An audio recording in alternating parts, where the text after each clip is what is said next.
Hello everyone, welcome to my channel hummingbird classes. Modern Indian history की यहाँ पर एक संपूर्ण सीरीज चल रही है जिसके कि 11th लेक्चर्स ऑलरेडी पूरे हो चुके हैं। ये हमारा 12वां लेक्चर होगा जिसमें हम लोग सविनय अवज्ञा आंदोलन के दूसरे पार्ट को समझेंगे। ये वीडियो आपके लिए हेल्पफुल होगा अगर आप प्रिपेयर कर रहे हैं सिविल सर्विस एग्जाम के लिए या फिर अदर वनडे एग्जाम के लिए, जो कि आने वाली हमारी परीक्षाएं हैं BEO, RO, ARO जैसी एग्जाम। और चलिए फिर वीडियो को स्टार्ट कर देते हैं। आज हमारा टॉपिक हमने रखा है सिविल डिसोबिडियंस मूवमेंट का part 2। Actually part 1 already discuss हो चुका है, तो आप इसको प्रीवियस लेक्चर यानी कि 11th लेक्चर में से देख सकते हैं, जिससे कि ये वीडियो आपके लिए और ज्यादा फायदेमंद साबित हो। यहाँ बात आती है गांधी इरविन समझौते की। सिविल डिसोबिडियंस मूवमेंट को रिज्यूम करने की बात थी कि अब इसको आगे रखा जाए कि इसको बंद कर दिया जाए, तो इस मामले पर इरविन जी एक समझौते की बात करते हैं। तो यहाँ पर एक पैक्ट साइन होता है गांधी और इरविन के बीच, जिसे कि गांधी नेहरू समझौते के रूप में जाना जाता है। तो यहाँ पर a pact was signed between the viceroy representing the British Indian government. तो यहाँ पर जो वायसराय था वो ब्रिटिश सरकार का प्रतिनिधित्व कर रहा था और जो गांधी थे वो भारत की जनता का प्रतिनिधित्व कर रहे थे। और ये कहाँ पर हुआ था? दिल्ली में। दिल्ली में हो रहा है गांधी इरविन समझौता 14 फरवरी 1931 को। 14 फरवरी 1931 को दिल्ली में गांधी इरविन समझौता होता है। इसको दिल्ली पैक्ट के नाम से भी जानते हैं, दिल्ली समझौते के रूप में भी। Who also known as Gandhi Irwin pact place the Congress on an equal footing with the government. इसकी खासियत सबसे बड़ी ये थी कि इसने जो भारत की जो राजनेता थे उनको ब्रिटिश समकक्षों के बराबर ला दिया। यानी कि जो सरकार थी और जो भारतीय राष्ट्रीय आंदोलन के नेतृत्वकर्ता थे उन दोनों को एक ही पायदान पर लाकर खड़ा कर दिया, क्योंकि यहाँ पर बात थी कि इन्हें एक मुद्दे पर बैठकर ये विचार विमर्श करेंगे, एक समकक्ष बैठकर विचार विमर्श करेंगे। तो यहाँ पर इरविन सरकार के बिहाफ पर कुछ बातों के लिए राजी हो जाते हैं। वो क्या थी? पहला ये कि immediate release of the all political prisoners not convicted of violence. सारे जो राजनीतिक कैदी ऐसे थे जो कि किसी हिंसा के उत्तरदायी नहीं रहे हैं, उसमें रिस्पॉन्सिबल नहीं रहे हैं, उनकी त्वरित रिहाई, उनको तुरंत रिहा कर दिया जाए। Remission of all fines not yet collected. सारे जो फाइन्स हैं जो अगर कलेक्ट अभी नहीं हुए हैं तो उनको लौटा दिया जाए जनता को और उसको माफ कर दिया जाए। Return of all lands not yet sold to the third party. जो भी ऐसी भूमि का जब्तीकरण हुआ है जो कि अभी किसी अन्य पार्टी को बेची नहीं गई है, उसे भी कृषकों को लौटा दिया जाए। तो ये सारी बातें थी। इसके अलावा कुछ और बातें थी, वो ये हैं कि lenient treatment to those government servant who have resign. जो सिविल सर्विस में जो लोग थे जो जिन्होंने रिजाइन कर दिया था, इनके पक्ष में सहानुभूति पूर्वक जो है वो अपना भावना ये लोग प्रदर्शित करें। इनके प्रति मतलब पोलाइट एक ट्रीटमेंट होना चाहिए, सहानुभूति पूर्वक व्यवहार होना चाहिए। Right to make salt in coastal villages. जो तटीय गांव हैं, तटीय ग्रामीण इलाके, वहां पर नमक बनाने की स्वतंत्रता होनी चाहिए। फॉर पर्सनल कंज्यूम्पशन, जो व्यक्तिगत उपभोग है उसके लिए। नॉट फॉर सेल, सेल के लिए नहीं, बस लेकिन अपने व्यक्तिगत प्रयोग के लिए तो नमक बनाने की स्वतंत्रता यहाँ पर होनी चाहिए जो तटीय इलाके हैं वहां पर। Right to peaceful and non aggressive picketing. जो शांतिपूर्वक और गैर आक्रामक जो गतिविधियां हैं उसमें मतलब आपस में बैठ के विचार विमर्श करने और असेंबली बनाने, इस टाइप के एक्टिविटी करने का अधिकार होना चाहिए। Withdrawal of emergency ordinances. जो इमरजेंसी के जो प्रोविजन लागू किए हैं और जो अध्यादेश लागू किए गए हैं उनको वापस ले लिया जाए। इमरजेंसी के ऑर्डिनेंस को वापस ले लिया जाए। हालांकि यहाँ पर हम पाते क्या है कि जो वायसराय था वो यहाँ पर काफी सारी मांगे मान जाता है, लेकिन दो बातों को वहां पर एग्री नहीं करता है। पहली बात सबसे इम्पोर्टेंट ये थी कि public inquiry into the police excesses. जो पुलिस की जातियां थी उसकी जो पुलिस की जातियों की जो कार्यवाही की जांच करने की एक बात मेंशन की गई थी कि इसकी जांच होनी चाहिए, तो इस मामले में वायसराय एग्री नहीं करते हैं। साथ ही साथ एक मुद्दा यहाँ पर दिखता है, जो भगत सिंह थे इनको फांसी की सजा दे दी गई थी, तो इस मामले में भी जो ब्रिटिश गवर्नमेंट थी इनका रुख नहीं था कि ये ब्रिटिश कि भगत सिंह की फांसी को ये टाल दें या कैंसिल कर दें। तो यहाँ पर काफी विवादित डिबेटेबल ये कॉन्सेप्ट है कि भगत सिंह को बचा सकते थे गांधी जी, उन्होंने साइन क्यों किया, वो समझौता ना करते। और इसके बाद आप पाएंगे काफी ज्यादा विरोध प्रदर्शन होता है गांधी जी के खिलाफ भी। तो ये सब बातें थी। अब ये वास्तव में डिबेटेबल है, माना जाता है कि गांधी जी ने ये बात कही ही नहीं थी, पर एक पक्ष ये है कि मानता है कि ऑफिशियल रूप से डॉक्यूमेंटेशन में शायद नहीं है, पर ऐसा नहीं कि उन्होंने कहा नहीं होगा, उन्होंने धीरे से कहा होगा। लेकिन जब उन्हें लगा कि ये मानने वाले नहीं है, तो उन्हें लगा कि जितनी बातें मान ले रहे हैं उतना ही ठीक है। और दूसरी बात ये भी है कि गांधी जी हिंसा का मतलब दुर्विरोधी थे, वो बिल्कुल भी उसको बर्दाश्त नहीं करते थे। तो ये सारी बातें यहाँ पर हैं जो कि काफी डिबेटेबल है। आप लोग कमेंट में लिख सकते हैं आपके क्या विचार हैं इस बारे में। Gandhi on behalf of Congress agreed. तो यहाँ पर जब ब्रिटिश गवर्नमेंट एग्री करती है कुछ बातों पर, जो हमने यहाँ पर समझा कि इन सारी बातों पर कि पोलाइट एग्रीमेंट करेंगे, पोलाइट मतलब ट्रीटमेंट करेंगे हमारे राजनीतिक कैदियों से, और जो तटीले इलाकों पे नमक मारने की अनुमति, और ये नॉन पीसफुल और नॉन एग्रेसिव पिकेटिंग करने की अनुमति, और जो अध्यादेश है इमरजेंसी संबंधी, जो आपातकालीन अध्यादेश है, इसको विड्रॉ करना, ये सारी बातें जैसे बोलते हैं ब्रिटिश बोलते हैं। और उसी के तरह गांधी जी भी कुछ बातों पर एग्री करते हैं कि हम क्या नहीं करेंगे। ये बोलते हैं to suspend the civil disobedience movement, ये बोलते हैं कि हम सविनय अवज्ञा को स्थगित कर देंगे। To participate in the next round table conference on the constitutional question. इन्होंने पिछला जो हमने समझा था कि जो फर्स्ट राउंड टेबल कॉन्फ्रेंस हुआ था, फर्स्ट आरटीसी, उसको बॉयकॉट किया था। तो यहाँ पर ये बोलते हैं कि नहीं, हम इस वाले में, सेकंड वाले में पार्टिसिपेट करेंगे क्योंकि आप हमारी ये बातें मान रहे हैं। तो यही तो समझौता था गांधी और इरविन के बीच, यही तो समझौता था कि कुछ बातें हम आपकी मान लेंगे, बट आपको यहाँ पर सविनय अवज्ञा स्थगित करना होगा और राउंड टेबल कॉन्फ्रेंस में पार्टिसिपेट करना होगा।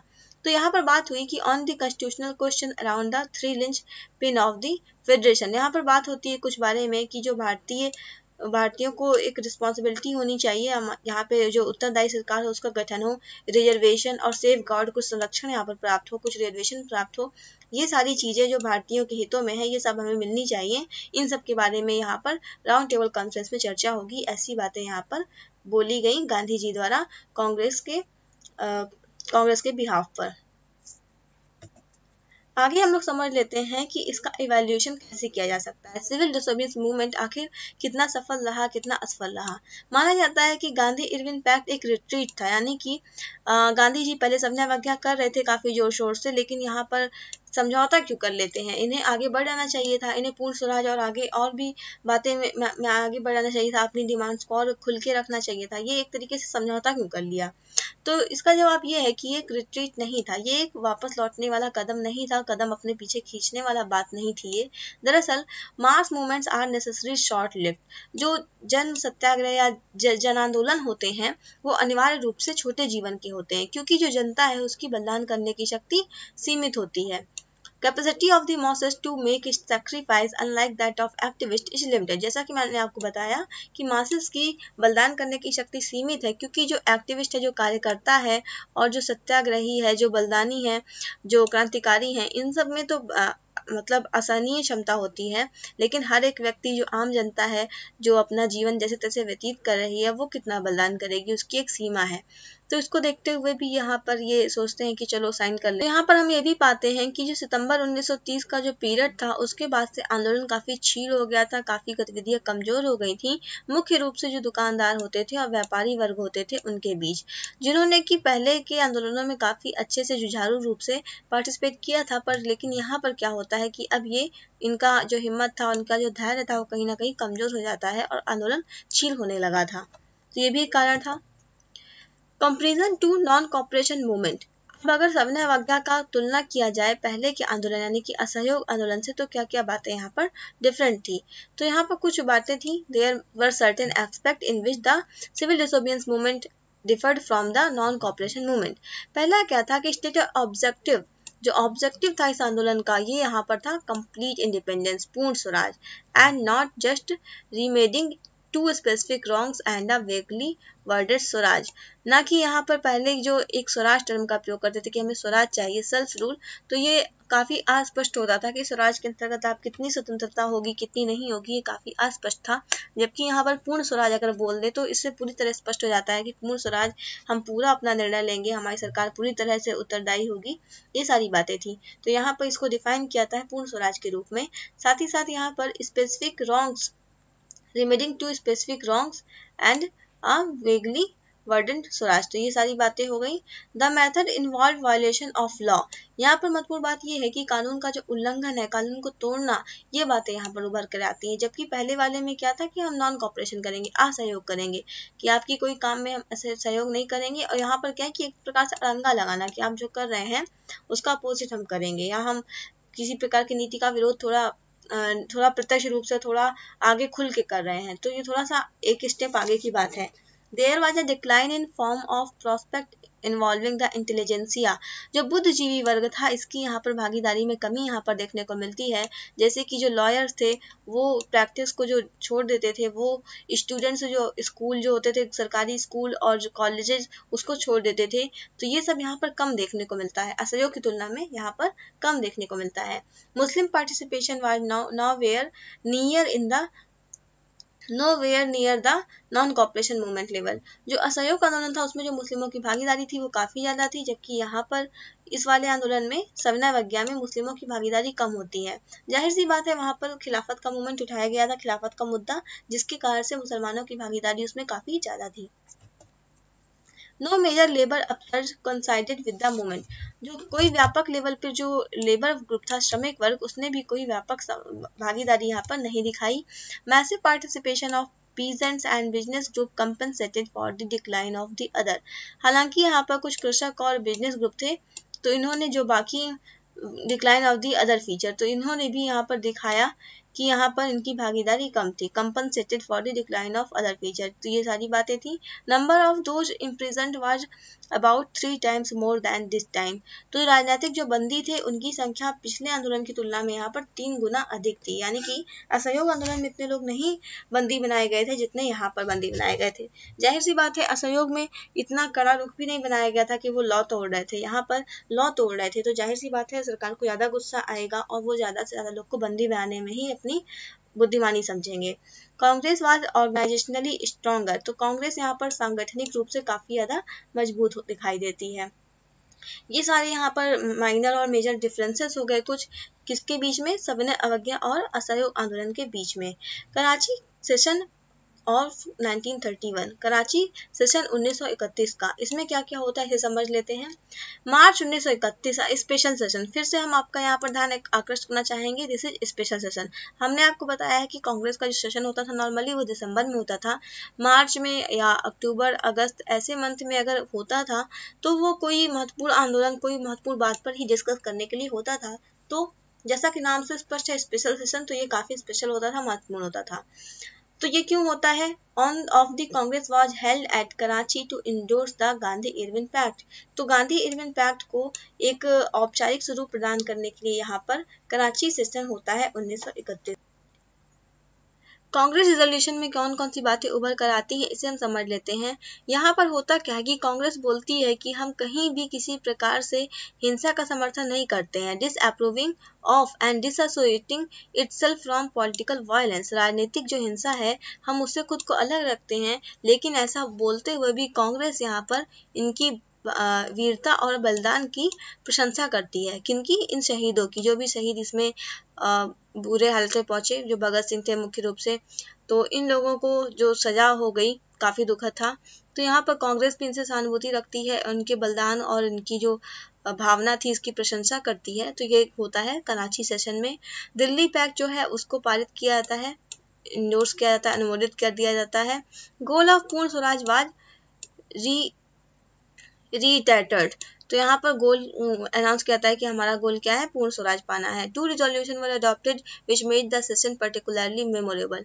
तो कुछ यहाँ पर 2 महत्वपूर्ण यहाँ पर रिजोल्यूशन पारित किया जाता है, जिसके कारण ये आंदोलन का ये जो सेशन था ये और ज्यादा ही स्मरणीय हो जाता है। वो क्या थे, resolution on fundamental rights guarantees. तो यहाँ पर फंडामेंटल राइट का रिजोल्यूशन पारित किया जाता है कि कुछ फंडामेंटल राइट्स यहाँ पे गारंटी किए जाते हैं। पहला ये कि free speech and free press, जो प्रेस और वाक और व्यक्ति की स्वतंत्रता थी वो दी गई। Right to form association, right to assemble, संघ बनाने की स्वतंत्रता और समूह बनाने की स्वतंत्रता, आपस में मिल बैठ के डिस्कस करने की स्वतंत्रता। यूनिवर्सल एडल्ट फ्रेंचाइज, सार्वभौमिक वयस्क मताधिकार। Equal legal rights is respective of caste creed and sex. जो इक्वल जो है वो इक्वल लीगल राइट यहाँ पर दिए गए, चाहे आप किसी भी जाति, धर्म और लिंग से संबंधित हो, तब भी आपको जो लीगल राइट होंगे वो आपके समान होंगे। Neutrality of state in religious matter, जो धर्म के मामले हैं उस मामले में जो राज्य है उसका गैर हस्तक्षेप की नीति ये अनाउंस किया गया। Free and compulsory primary education, निःशुल्क और अनिवार्य प्राइमरी एजुकेशन की यहाँ पर बात की गई। अब ये एक पॉइंट काफी विडम्बना टाइप का लगता है कि यहाँ पर बात की गई थी free and compulsory primary education, और हमारे भारत में संविधान लागू होने के कितने साल बाद ये राइट टू एजुकेशन आरटीई आता है, काफी देर बाद आया है देखा जाए तो ये काफी विडम्बना लगता है जब आप पढ़ते हैं कि यहाँ पर कराची सेशन 1931 में बात की गई थी free and compulsory primary education. और दुखद ये है कि ये प्राइमरी एजुकेशन फंडामेंटल राइट होने के बावजूद उसकी क्वालिटी कितनी कैसी है सभी जानते हैं, किसी छुपा नहीं है। एसर की रिपोर्ट आती है तो पता चलता है हमें कि इसकी क्वालिटी क्या है, तो ये काफी दुखद है। आगे देखते हैं protection of culture, language, script of minorities and linguistic group, जो कल्चर है, जो धर्म है और जो माइनॉरिटी की जो स्क्रिप्ट है, जो लिपि, इन सब का, और लिंग्विस्टिक मीन्स क्या है ना कि संस्कृति भाषा और जो लिपि है इन सब का जो माइनॉरिटी। साथ ही यहाँ पर रिजोल्यूशन लाया जाता है राष्ट्रीय आर्थिक योजना संबंधी, जो कि मुख्य रूप से कृषकों की समस्याओं को संबोधित करता था। यहाँ पर बात की जाती है कि जो रेंट है और जो रेवेन्यू है उसमें कमी लाई जाएगी, और ये संबंधित था ये लैंडलॉर्ड्स और लैंड होल्डर्स ऑफ पीजन से। साथ ही एग्जेम्पशन किया जाएगा रेंट का, जो कि लैंड होल्डिंग जो है अनइकोनॉमिक है, यानी कि किसी के पास ऐसी जमीन है जो ज़्यादा लाभकारी नहीं रह गई है, उसमें वो ज़्यादा कुछ कमा नहीं पा रहा है, तो ऐसी स्थिति में उसे टैक्स देने से छूट दी जाए। इसके अलावा हम देखते हैं यहाँ पर कि जो एग्रीकल्चरल जो ऋण से मतलब परेशान हो जाते थे, जो ऐसे कृषक होते थे, ऐसे कृषक समुदाय जो कि काफ़ी ज़्यादा ऋणग्रस्त होते थे, तो इनको भी थोड़ा रिलीफ प्रदान करने की यहाँ पर बात की जाती है। Better condition of work including a living veg, तो यहाँ पर जो काम करने की परिस्थितियां हैं इनको सुधारने की बात होती है। Limited hour of the work, जो घंटे हैं काम करने के वो सीमित होने चाहिए, और जो महिला कार्यकर्ता हैं इनको भी कुछ प्रोटेक्शन प्रदान किया जाए, ऐसी बात यहाँ पर होती है। Right to worker and peasant to form union, जो कृषक है और जो काम करने वाले कामगार वर्ग है उसे यूनियन बनाने की स्वतंत्रता की बात यहाँ पर होती है। State ownership and control of key industries, mine and means of transport, कुछ ऐसे मामले होंगे जिसमें जो राज्य है उसी का प्रभुत्व रहेगा, जैसे कि उद्योग, माइन और जो ट्रांसपोर्ट के मैटर हैं इन सब के बारे में। इसके बाद हम समझेंगे राउंड टेबल कॉन्फ्रेंसेस को, गोल में सम्मेलन जो एक के बाद एक और उसके बाद एक और 3 टोटल होते हैं, 3 राउंड टेबल कॉन्फ्रेंस टोटल होते हैं। जानने वाली बात यह है कि और पहले और तीसरे में कांग्रेस यानी कि गांधी जी ने पार्टिसिपेट नहीं किया था, जबकि दूसरे में उन्होंने भाग लिया था। तो इनको हम लोग ध्यान से समझते हैं एक के बाद एक करके। First round table conference was held in London, London में हुई थी बिटवीन नवंबर 1930 एंड जनवरी 1931। नवंबर 1930 से जनवरी 1931 के बीच पहली गोलमेज सम्मेलन कहाँ हो रही है? लंदन में हो रही है। It was open officially by King George V। King George V ने इसको पहली बार मतलब औपचारिक इसका उद्घाटन किया और बारह नवंबर को 1930 में, और इसको चेयर किया था रैमसे मैकडोनल्ड ने इसको चेयर किया था। इसका आउटकम क्या हुआ? इसका कोई खास आउटकम नहीं निकलता है, क्योंकि जाहिर सी बात है जो कांग्रेस थी, जो भारत का पूरा हमारा हमारा देश था इसको लीड करता था, कांग्रेस ही लीड करता था। तो अगर वो नहीं है तो देखा जाए तो यहाँ पर अगर यहाँ का लीडर कौन है? कांग्रेस है। अगर कांग्रेस ही यहाँ पर पार्टिसिपेट नहीं कर रही है तो देखा जाए तो भारत ही यहाँ पे माना जाएगा कि पार्टिसिपेट नहीं कर रहा, भारत को इससे उम्मीद ही नहीं है। और वैसा ही यहाँ पर होता है। तो ये बस इतना बोला गया कि इंडिया को हम एक फेडरेशन के रूप में डेवलप करना चाहते हैं, बस इतनी सी बात यहाँ पर होती है। अब आता है द्वितीय गोलमेज सम्मेलन। ये सबसे ज़्यादा इंपॉर्टेंट है क्योंकि जाहिर सी बात है इसमें गांधी जी पार्टिसिपेट करते हैं। गांधी इरविन समझौता जब होता है तो वो बोलते हैं ना कि हम जाएंगे राउंड टेबल कॉन्फ्रेंस में, हम भाग लेंगे। तो यहाँ पर जो गोलमेज सम्मेलन दूसरे नंबर का होता है उसमें गांधी जी पार्टिसिपेट करते दिखाई देते हैं, इससे हमें ठीक से समझना है। Second round table conference was held in London from September 7, 1931 to December 1, 1931। सितंबर 1931 से दिसंबर 1931 के बीच द्वितीय गोलमेज सम्मेलन का आयोजन लंदन में किया जाता है। The Indian national Congress nominated Gandhi as its sole representative. जो भारतीय राष्ट्रीय कांग्रेस थी वो गांधी जी को अपने एकल प्रतिनिधित्वकर्ता के रूप में यहाँ पर घोषित करती है कि हमारे प्रतिनिधि कौन होंगे, one and only Gandhi ji. Not much was accepted from the conference because of following reason. लेकिन यहाँ पर भी हमें कुछ खास उम्मीद नहीं थी। क्यों नहीं थी? जिसके कारणों की यहाँ पर व्याख्या की गई है। देखिए, by this time Lord Irwin had been replaced by Lord Willingdon. इस समय तक आते आते जो इरविन थे इनको रिप्लेस कर दिया गया था लॉर्ड विलिंगडन द्वारा। दूसरे यहाँ पर लॉर्ड आ गए हैं, लॉर्ड विलिंगडन इनका नाम है, as viceroy of India just before the Congress began. Congress के आने के पहले ही यहाँ पर जो लेबर गवर्नमेंट थी इंग्लैंड की उसको रिप्लेस कर दिया जाता है नेशनल गवर्नमेंट से। जो लेबर गवर्नमेंट थी उसको बदल दिया गया नेशनल गवर्नमेंट से। यहाँ सरकार बदल जाती है। राइट विंग और conservative in Britain led by Churchill strongly objected to the British government negotiating with the Congress on an equal basis। तो जहाँ पर चर्चिल थे राइट विंग के थे, दक्षिणपंथी, तो वो यहाँ पर इस बात का कड़ा विरोध करते हैं कि गांधी को यहाँ पर आप इक्वल दर्जा देते हुए, समान दर्जा देते हुए यहाँ पर बातचीत करने का कोई मतलब नहीं है, ऐसा यहाँ पर ये बोलते हैं। They instead demanded a strong government in India. बल्कि वो डिमांड करते हैं कि यहाँ पर जो सरकार का जो हस्तक्षेप है, सरकार की जो नीतियां हैं उनको और कड़ा कर दिया जाए। और सरकार का जो है कि अच्छा देखिए, जो हमारे यहाँ कॉन्सेप्ट नहीं है कि मिनिमम गवर्नमेंट, क्या बोलते हैं उसे, मिनिमम गवर्नमेंट और मैक्सिमम गवर्नेंस। मैक्सिमम गवर्नमेंट यानी कि सरकार कितनी कम हो, सरकार जितनी कम हो, जितनी सीमित हो, तो वो उतना अच्छा होता है। गवर्नेंस इंपॉर्टेंट है, ना कि गवर्नमेंट। तो यहाँ पर डिमांडेड अ स्ट्रॉन्ग गवर्नमेंट, तो इसका क्या आशय है, यहाँ गवर्नेंस की बात तो हो नहीं रही है कि बहुत उनके दुख दर्द को समझो, ऐसा कुछ नहीं है। बस आप अपनी जो सत्ता है उसको और मजबूती से यहाँ पर प्रभाव में लाओ, ये बात यहाँ पर होती है। The prime minister Ramsay McDonald headed the conservative dominated cabinet. जो कैबिनेट थी इसको हेड करते थे रामजे मैकडोनल्ड, जो कि पीएम थे। तो ये कंजर्वेटिव पार्टी यहाँ पर डोमिनेट करती थी इनकी कैबिनेट में। With a weak and recreationally secretary of state of India Samuel ओवरडे। तो यहाँ पर भारत सचिव थे सैमुअल ओरे, जो कि काफी कमजोर स्थिति में थे। तो यार ये सारी परिस्थितियां हैं। तो यहाँ पर मेन बात यह है कि राइट विंग को समझ लेते हैं दक्षिणपंथी। दक्षिणपंथी होते कौन है? जो कि परिवर्तन विरोधी होते हैं। इनका मानना है कि जो जैसा है वैसा ही ठीक है, और जो पुराना था वो तो और भी ठीक था। तो जैसे हमारे यहाँ भी जो बीजेपी और एनडीए गवर्नमेंट है, इसको मानता है कि ये दक्षिणपंथी है, परिवर्तन विरोधी सरकार है कहीं ना कहीं से। और जो लेफ्टिस्ट होते हैं वो एक व्यापक परिवर्तन, एक मेजर चेंज लाने के लिए, मतलब उसके पक्षधर होते हैं कि नहीं, एक परिवर्तन होना चाहिए। परिवर्तन के लिए हमेशा उनका मन खुला रहता है और व्यापक रूप से, मतलब काफी तत्परता से वो परिवर्तन की डिमांड हमेशा करते हैं। तो यही अंतर होता है लेफ्ट विंग और राइट विंग में। तो तभी तो हम लोग बोलते हैं लेफ्ट विंग एक्सट्रीमिज्म, कि यहाँ पर वो कुछ चेंज लाना चाह रहे होते हैं, समाज में उनके अकॉर्डिंग कोई चीजें नहीं सही है तो वो एक्सट्रीमिज्म की ओर जाए, तो बोला जाता है लेफ्ट विंग एक्सट्रीमिज्म। वो होगा हमारा GS3 का टॉपिक, सिक्योरिटी में आता है। आगे देख लेते हैं। At the conference Gandhi claim to represent all people. तो यहाँ पर कॉन्फ्रेंस में गांधी जी बोलते हैं कि हम पूरे इंडिया का प्रतिनिधित्व करते हैं, पूरे इंडिया के हम नेतृत्व करता है एक तरीके से। लेकिन क्या होता है, जो बाकी जो पार्टिसिपेंट्स इसमें गए थे वो इस बात में एग्री नहीं करते हैं। The other delegates however did not share this view. तो यहाँ पर वो लोग एग्री नहीं करते, तो बातें और बिगड़ जाती हैं।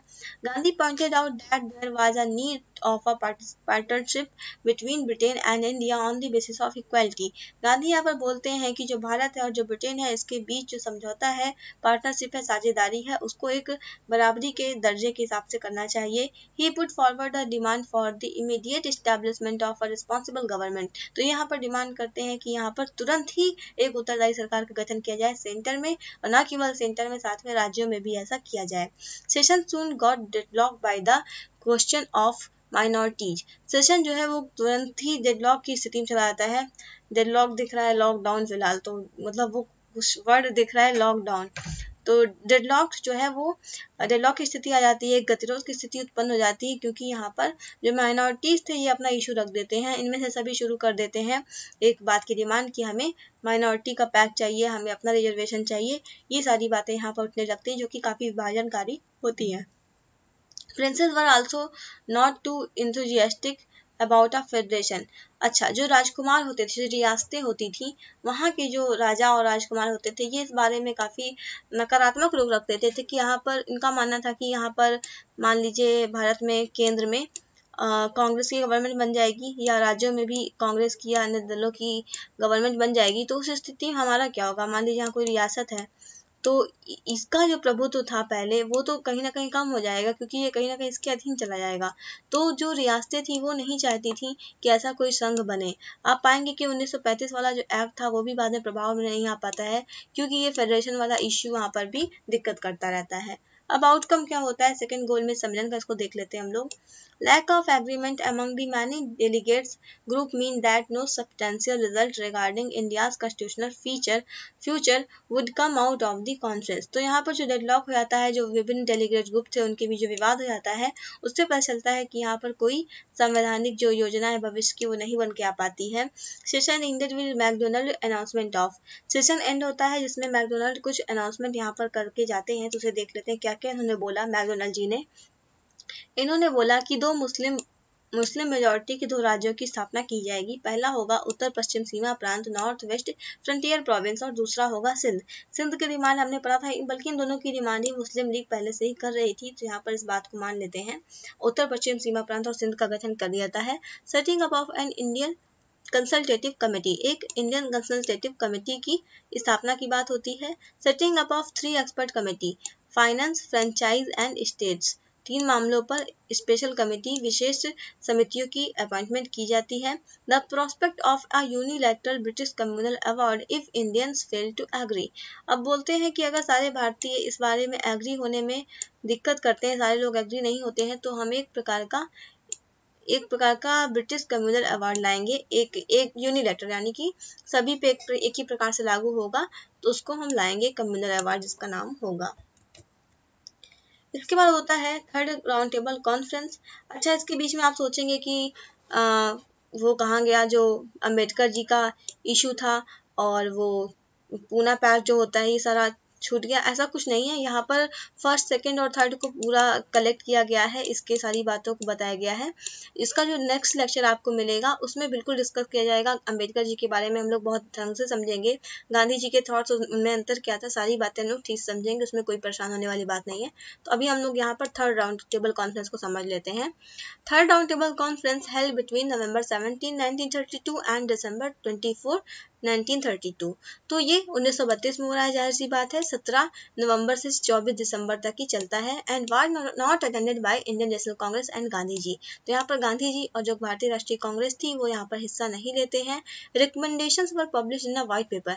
तो यहाँ पर जो कुछ रिकमेंडेशन जो होती हैं उनको एक व्हाइट पेपर के अधीन पब्लिश किया जाता है। अब व्हाइट पेपर क्या होता है, दरअसल कोई भी संगठन होता है, कोई कमेटी होती है, वह अपॉइंट जब होती है तो उसके जो भी विचार होते हैं वो एक पेपर के थ्रू पब्लिश कर दिए जाते हैं, या उनका जो ऑब्जेक्टिव है, इस टाइप की चीजें होती हैं, उसको एक पेपर में पब्लिश कर दिया जाता है, जिसको बोल सकते हैं हम लोग व्हाइट पेपर। कई बार इसको घोषणा पत्र से रिलेटेड आप समझ सकते हो। तो ये मार्च 1933 में छपता है, प्रिंट होता है और पब्लिश होता है। And debated in the British parliament afterward. तो इसमें बात होती है कि ब्रिटिश पार्लियामेंट में इसकी मतलब चर्चा होती है इस पेपर के बारे में कि यहाँ पर क्या क्या लिखा गया था। इसके बाद एक ज्वाइंट सेलेक्ट कमेटी अपॉइंट होती है जो कि एनालाइज करेगी रिकमेंडेशन, इसकी रिकमेंडेशन को व्हाइट पेपर की, और फॉर्मुलेट करेगी and new act of India. यहाँ पर बात की गई कि ये व्हाइट पेपर जो पब्लिश हुआ है इसके बारे में डिबेट हुआ वहाँ पर ब्रिटिश पार्लियामेंट में। बोला गया कि एक कमेटी हम अपॉइंट करते हैं जो कि इसको और अच्छे से डिस्कस करेगी, इस पे शोध करेगी, और उसके बाद एक नया एक्ट बनाएगी, एक न्यू एक्ट फॉर इंडिया, ये न्यू एक्ट फॉर इंडिया। अब आप बता सकते हैं कौन सा एक्ट होगा? जी हाँ, ये 1935 वाले एक्ट की बात हो रही है। 1933 के इससे काफी सारे प्रावधान इसमें लिए गए थे, और भारत शासन अधिनियम 1935 वाला इसके बाद यहाँ पर हमें बनता दिखाई देगा।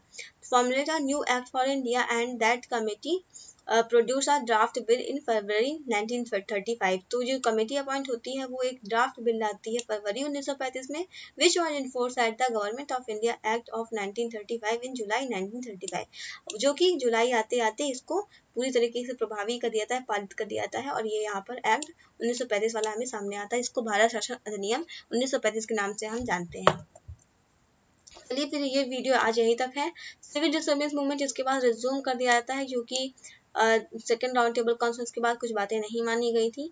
तो ये सारी बातें थी और उसको रिज्यूम किया गया। उसके आगे क्या क्या होता है हम लोग नेक्स्ट वीडियो में बिल्कुल समझेंगे। चलिए फिर आज के लिए thanks a lot, thanks for watching and channel को प्लीज़ सब्सक्राइब करें और वीडियो को शेयर करें अपने दोस्तों में। Thank you.